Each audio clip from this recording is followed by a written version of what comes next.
যাতে আমরা সুস্থভাবে জীবনযাপন করতে পারি এবং এই হারমাদ মানে শাসক দলের এই মানে চাটুকার পুলিশ কর্মীদের হাত থেকে আমরা সুস্থভাবে জীবনযাপন করতে পারি। সেই জন্য অত্যাচারের ভাগটা আরও বেড়ে গেছে। হাইকোর্টের আইনজীবী এবং প্লাস যাদবপুরের প্রার্থী নুর আলম সাহেব আপনার বাড়িতে আসলো, হঠাৎ করে কি কারণে, কি বলবেন? মানে কাল থেকে না, আজ 2-3 দিন ধরে প্রশাসনের তরফ থেকে যে আমাদের ফুলবাড়ির টোটাল গ্রাম যেভাবে আইএসএফ কর্মীদের সাধারণ ভোটারের বাড়িও যেভাবে অত্যাচার করছে, বাড়ি ঢুকে পুলিশ যেভাবে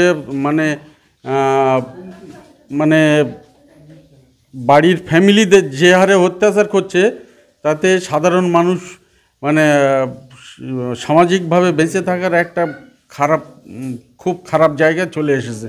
যার কারণে আমাদের প্রার্থী আমাদের নুর আলম সাহেবকে জানানো হয়েছে।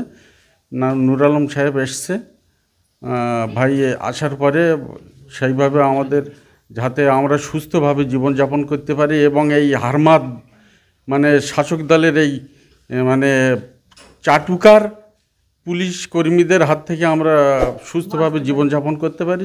সেই জন্য কলকাতা পুলিশ আসার পরেও কোনো সুরা হয়নি, মানে সেই একই রকমই সব কিছু, কিন্তু আরও মানে অত্যাচারের ভাগটা আরও বেড়ে গেছে হিসেব অনুযায়ী।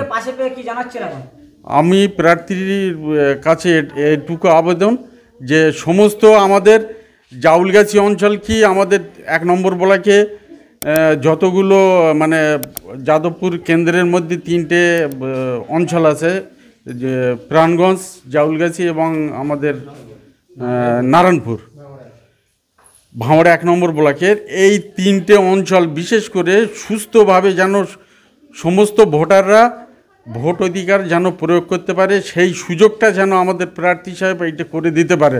তাহলে ওরা বুঝে যাবে কোথায় মানে পানি আর কোথায় দুধ, এইটা ওরা সম্পূর্ণ একদম আলাদা ভাগ হয়ে যাবে, সেটা বুঝে যাবে।